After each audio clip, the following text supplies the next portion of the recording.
Professor of Law, and more specifically Professor of International Law, and a chairperson at the Center for International Legal Studies, School of International Studies at Jawaharlal Nehru University in Delhi. He has years of experience in teaching in various institutions, both nationally and internationally. He has been a faculty at Faculty of Legal Studies, South Asian University, and also held the position of Associate Director in the institution. Professor Hegde has previously held senior positions in institutions like the Asian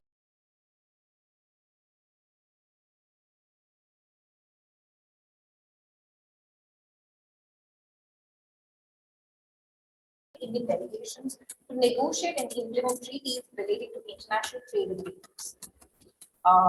He represented India on working groups of United Nations Commission on International Trade Law, and he's also a member of the Executive Council of the Asian Society of International Law. Professor Hegde is also the editor-in-chief of the Indian Society of International Law, and he is the editorial committee of the Asian Yearbook of International Law.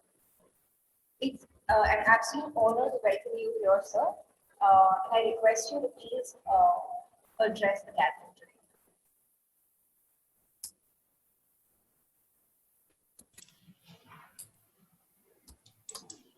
Okay. Thank you very much. I think I can start. Yes. Yeah. Okay. Let me first of all, begin this session, and of course, I am very privileged and also very nice to have my colleague Dr. Prabhash Ranjan with me. I'm sure with him around, I'm sure we can conduct the session without any sort of a hitch and problem. Before that, of course, I have to make some remarks regarding the topic which I have chosen. Today's session, I think we have more or less, major speakers all touch upon the various aspects of intellectual property rights, particularly in the it's a COVID context, actually. Still, we are in the amidst a very, very difficult pandemic times. So before I start, let me thank Professor T.R. Subramania, the Dean of the CMR University School of Legal Studies, for inviting me to chair this session, and also to share a few of my thoughts relating to the idea which I am trying to work on, is towards a global compact on intellectual property rights. And I'm really thankful to you, Professor Subramania, for inviting me. I also wish to thank all the faculty, colleagues, and students who have been very helpful and very kind enough to arrange all these things in arranging this meeting and seminar. And also, it's not easy to do it on the internet. I'm sure they have been very helpful in advance in making these arrangements. So having said that, I think this topic and also the entire idea of a seminar on international trade law is highly topical, for this reason that the kind of problem we are going through for the last year or so is quite telling on all of us. And we could meet like this in a seminar on web, and then speak about few of these things, in the context of international trade law or intellectual property rights. Now, let me begin and straight away go ahead with my topic, or the idea which I want to share with you. I'll share a few of my ideas the next 15-20 minutes within the time limits I have been given. So I have given a topic called, towards a global compact on IPRs, towards creating or towards concluding a global compact on IPRs. Now, why I say this actually? Now, intellectual property rights, as you all know, is now in many ways has become a sort of a global phenomenon. There is a global regime on intellectual property rights, which has already emerged, you can say, which is there, but it's in diverse areas actually. Diverse areas, diverse subject matter which it seeks to regulate, and also it also has actually spread out into different institutional mechanisms, be it starting from World Intellectual Property Organization, which is the main institutional framework under the as a UN specialized agency. And all of us, of course, know the trade-related aspects of intellectual property rights, which is part of the WTO agreement. The agreement Annex C 1C of the WTO agreement is TRIPS agreement, which has since last 25, 26 years has been in the news for various reasons. And then also one of the main sort of brought the intellectual property rights into a mainstream sort of debate in international trade law or international trade. And then you have, over the years, this particular problem of intellectual property rights has gone into various other topics. For example, because of the subject matter, it actually seeks to regulate. It could be genetic resources, it could be breeding of various plant varieties. So you go to, you have Convention on Biological Diversity, then you have plant varieties protection convention regimes.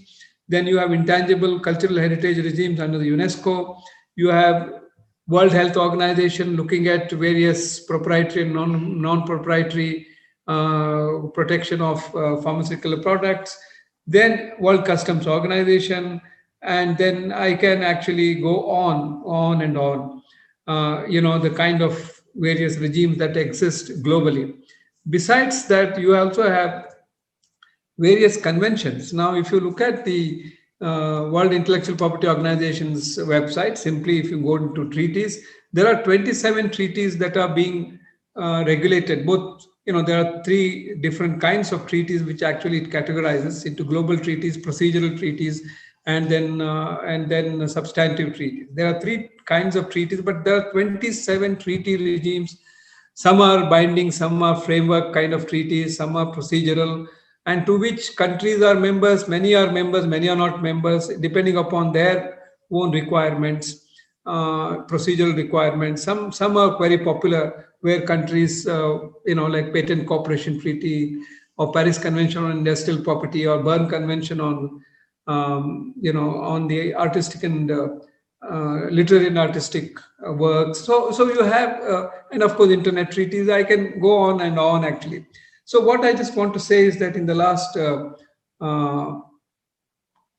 3 decades since the TRIPS agreement came in, there have been a number of legal regimes relating to international legal regimes relating to intellectual property rights.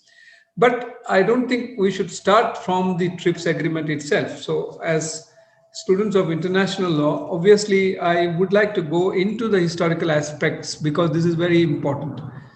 The historical aspects, if I see, of course, ancient times, I'm not going to the ancient times, but the modern intellectual property rights regimes, the way they existed or they evolved as we see it today, their journey began sometime in the mid 19th century or at the time of Industrial Revolution. As we see it today, as the ideas of some of the basic ideas relating to intellectual property rights, as we see in our legal regimes, evolved during that period of time. Now, what are these basic things actually? Basic things is something novel, original, you need to have a protection. If somebody creates something which is very original, which is novel, on which he spends a lot of time and then invests a lot of his time and money, then I'm sure he needs a reward. So there is a reward theory which actually came in, and then these things, of course, are quite complex, if you get into theoretical aspects of intellectual property rights. Because, we all say in English, inventing a wheel. Inventing a wheel is a very, very, today it looks very simple. But the first person who actually invented the wheel must have really thought about it. Really, a wheel which can really go where there is no friction under the law of physics. And then actually it can facilitate a new way of doing things. So, but today it looks very simple. And or whatever the so-called story of Apple falling on Newton and the entire story of gravity, etc., looks very simple. But I'm sure behind all this, there is a whole history of research, invention, people sitting and doing it. So it's there. So during Industrial Revolution, I'm sure inventors and creators and writers all of them had their own sort of, limitations in terms of somebody imitating what they have done, somebody without imitating, without, or maybe transforming it into something else. So there are a number of ways these things were happening, particularly in relation to a technology. The IPRs are related to technology, technological development in a large way. So during Industrial Revolution, there have been a number of good writings on these issues, history of it, how it evolved actually, the intellectual property rights evolved during that period. The one problem was that how to protect, because you can look at an idea and then come back and recreate it, and then definitely the original creator or the inventor wouldn't get anything. So the idea was to have to for the first time, in 1883 and later in 1886, two important conventions were adopted by the international community of that kind of international community. You must know it's the European International Community. And they created two international conventions. One is called Paris Convention on Industrial Property. The other one is Berne Convention, as I already mentioned to you, on literary and artistic works. This was in 1886. For an international student of an international law, or an international, student of international law, what is important is 1883 or 1886.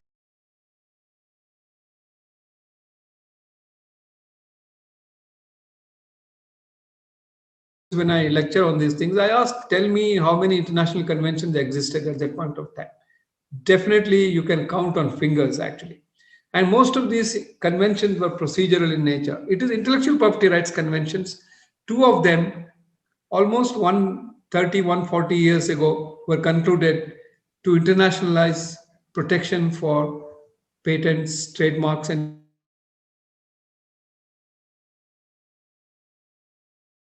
this was done. Of course, there is a whole problems that existed at that point of time, because some countries were not happy with this idea of internationalizing protection. Today we see in TRIPS agreement, same thing. But during that time, in the 19th century, there are countries which were against the kind of protection it was envisaged in an international protection, because some countries which were catching up with the technology cycle, they would require a flexible sort of an approach to intellectual property rights. That's why they thought it's not a proper to have proper protection. Proper protection, but it should be flexible. It should not be an international protection. So many countries at that point of time, this is known as the Great Patent Controversy of 19th century. Many countries introduced patent laws who have high technology and could able to manage this. Then many countries who actually were catching up actually abolished patent system, abolished intellectual property rights system. The word intellectual property didn't exist at that point of time. It was patents and trademarks, and then copyright. Actually, it came up much later. The phrase intellectual property rights came up much later. So then you have these two international conventions which were adopted as to protect extend international protection, were actually in a particular context. So countries were not happy at all, actually. Then you have countries responding to it as technology haves and technology have nots. Obviously, technology have nots always wanted to have a more flexible approach to the intellectual property rights regime that existed at that point of time. So initially, be it in 1883 or 1886, international law was evolving. There was no sort of a adjudicatory mechanism which is available. I'm sure Hague Conventions, then the Hague Peace Conference, which happened in 1899, Hague Peace Conference of 1907, then League, and all that happened much later. Arbitration or adjudicatory mechanism that evolved over a period of time. They all took a very, very long time to evolve. But you have a system already. Intellectual property rights that way were a very, very old sort of a international legal instruments that actually came into being in order to protect certain interests in terms of protection of technology. And secondly, this is also very important that you should know, this was done in a particular regional context. This was a colonial period. There were countries which existed outside European context. But for example, in India, patent law was introduced as a colonial sort of a regulation in 1852. it was amended in 1874, and then it was 1890, and then a very sort of an Indian one, not Indian one. It is basically importing of the British laws into India, not because Indians were doing inventions or Indians were given protection. It was essentially anything which they created in Europe or in their own countries. Those things, for example, anything in relation to ships or some other related sort of instruments which were put in the ships, etc., in order to protect their interest of technology in those kinds of things which they would come into the Indian territory to extending this is an extra territorial sort of a colonial territorial application of laws essentially. So I mean, otherwise it makes no logic as to why we should have a regulatory framework in India 1852 or 1874. We have a different idea altogether relating to. I will come to that in a little later, which is very important as well. So in the 19th century, and then after that, Paris Convention, both Berne Convention went through a sort of ups and downs, revisions, and all kinds of things happened. Countries didn't like it, countries liked it, and then there were a number of problems relating to how to work the patents or how to create IPRs, relation to copyright. All these were there for next 70 to 80 years. You will see this kind of thing were going on. And of course, this was after the Second World War. We see a lot of, changes which come in. For the first time, the Asian countries joined only in 1950s. Japan was the first country to join around 1910, 1920s, I think, the Paris Convention. Otherwise, none of the other countries. Of course, many of the Latin American countries were pushed to become members, actually. This has been quite well documented. Ecuador, or they were brought in a ship and they were made to sign Paris Convention, and then went back and they came out of. So obviously these are issues of sovereignty problems which that existed historically that point of time in order to make it sort of a look universal conventions, and this is essentially a problem in relation to the negotiations, international conventions, negotiations of international conventions or formation of international institutions. This is a very broader sort of an outlook we should have with regard to IPR. IPR was no exception to it. Only the post-Second World War changes came in because of new states, number of new entrants into international community. More than 100 states, as we could see, became part of international community. You have United Nations, which actually became sort of a more democratic sort of an institution in that sense, where I think a lot of work was done in initial years in General Assembly of the United Nations. Initially, General Assembly being General Assembly, it was more like a study examining transfer of technology issues, how it actually impacted transfer of technology issues and transnational corporations. All these were discussed. I'm sure I don't have to get into the details of this, but General Assembly for the first 20 years actually looked at these issues as to how technology transfer got impacted with all these issues. So that is where by then intellectual property rights had become very important. Technology had become an important factor in international trade because it could actually facilitate production processes which were very quick. And then in the last 10, 20 years, we have seen development which we have not seen for the last 100 years. So by 1980s and you could see particularly during the Reagan administration, they realized, Americans particularly and Europeans as well, the technology is an important area, and technology was becoming smaller, opaque, and then it could be easily copied. So they needed more protection. So ideally, they were looking for a forum where they could go. WIPO was not a good idea because WIPO was created out of initially it was a BIRPI. This is essentially a French acronym for looking after Paris and Berne Convention, and the same institutional mechanism in the European context was converted into a specialized agency called World Intellectual Property Organization, WIPO, in 1972.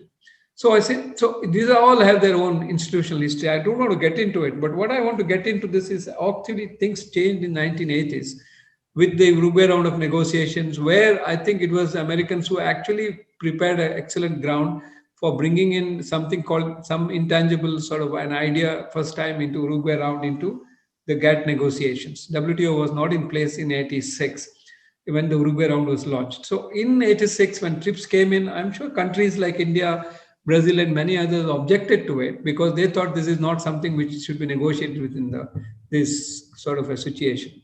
in the context of GATT has no mandate to do these things, although GATT had some references to IPRs in a very sort of IPR, not IPRs in that way, in a very peripheral manner.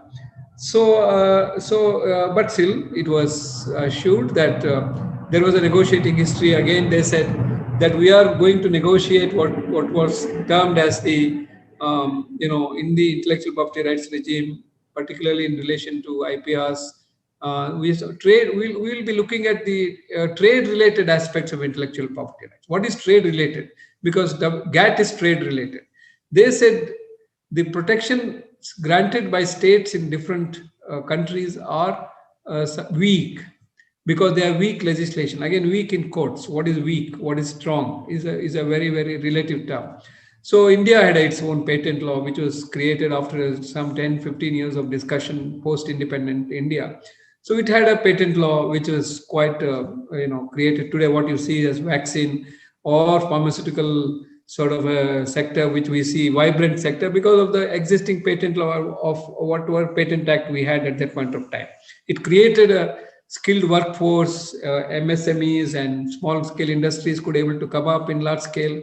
Whether you're copying, see, it's okay. I mean, I don't think reverse engineering is bad at all, actually. That kills, that's local working and skilled workforce. All this is very important for us.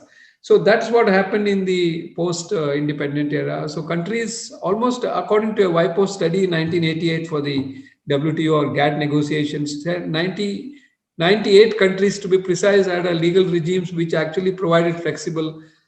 This was a study done by WIPO, where you could have both process and product patents, and then you could actually exclude certain patentability criteria from certain subject matter. All this was part of the system in 1988, but all that changed with TRIPS agreement, because TRIPS agreement, as I was saying, because of this weak and strong idea, they said we'll bring in certain minimum standards, and then TRIPS agreement came into existence.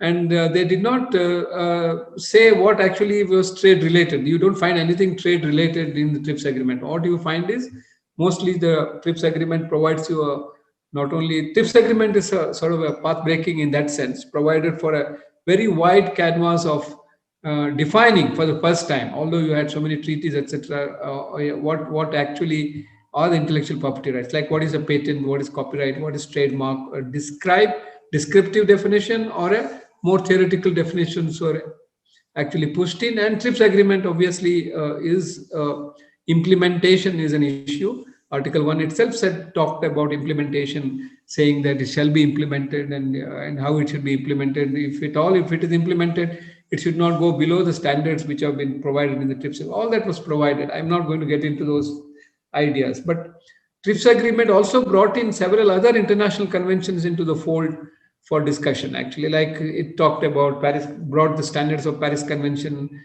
to which many of the developing countries were not members, including India. And if you look at the trajectory of Paris Convention industrial property, how actually countries became members, there were some hardly 30, 40 countries were members at the start of the Uruguay round or even after the Uruguay round. Once the countries signed, 124 countries became part of WTO in Marrakesh, then you will see by 2000, 2001, you can see that there were really 90 countries which became part of Paris Convention.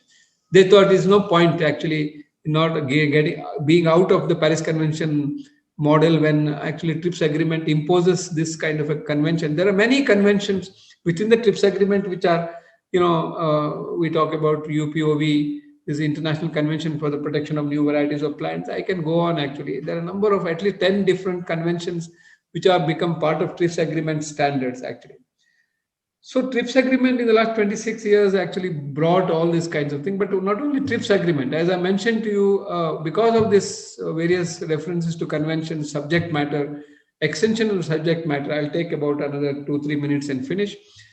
The extension of subject matter, like for example, Convention on Biodiversity. Then you have plant varieties. Food and Agriculture Organizations talked about International Convention for the Protection of Genetic Resources. This is called FAO Treaty. This is a Farmers' Rights Treaty, where they want to grant farmers as breeders, they must be granted special rights. So you have a plethora of, and of course UNESCO talked about intangible cultural heritage, and there is a definition on what is actually intangible cultural heritage within the UNESCO. So you have a At least there are at least 8 to 10 different international organization institutions and regional different kinds of regional treaties, and then you can go on. Actually, they all dealt with intellectual property rights. Now, what is the consequence? Consequence is that, of course, you have a national legislations. India amended its laws. I'm sure you know in last 10, 15 years, how many times, 15, 20 years, we have amended all kinds of things into our patent law, copyright law, trademark law. It's pretty, including all kinds of things have been done. In Indian, if you take an Indian example. Now, where does it actually lead to?